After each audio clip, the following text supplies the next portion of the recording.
महिमानिगमे ख्यातं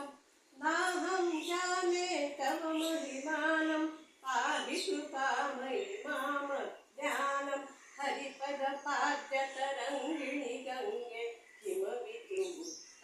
धवलतरङ्गे दूरीकुरु मम दुष्कृतिभारं कुरु कृपया भवसागरपारं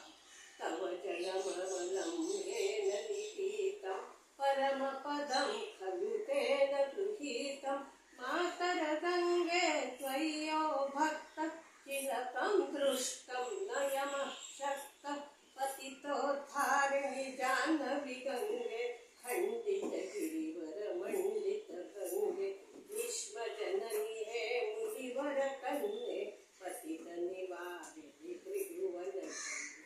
कल्पलतामिव फलदां लोके प्रणमति यस्त्वां न पतति शोके पारावारविहारिणि गङ्गे विमुखमिमति तव तरलापाङ्गे तव चेन्नाथस्त्रोतस्नाथ पुनरपि जठरे सोऽपि न जात नरकनिवारिणि जाह्नवी गङ्गे कलुषविनाशिनि महिमोत्तुङ्गे पुनरसगङ्गे पुण्यतरङ्गे जय जय जाह्नवी करुणापाङ्गे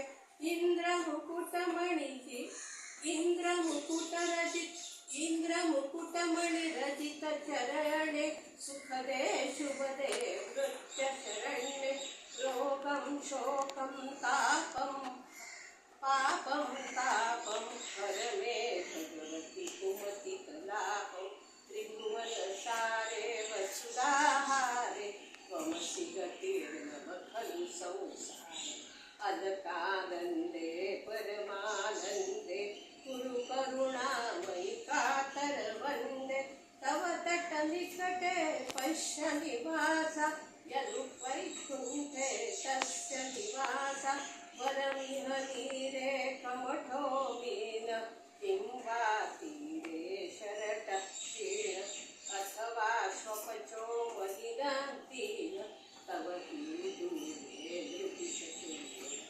ओ भुवनेश्वर पुण्ये धन्ये देवी त्रवयि मयि मुनिवरकन्ये गङ्गास्तव मम विमलं नित्यं पठति नरो यश्जयति सत्यम् येषां हृदये गङ्गा भक्ति तेषां भवति सदा सुखमुक्ति मधुरा कान्ता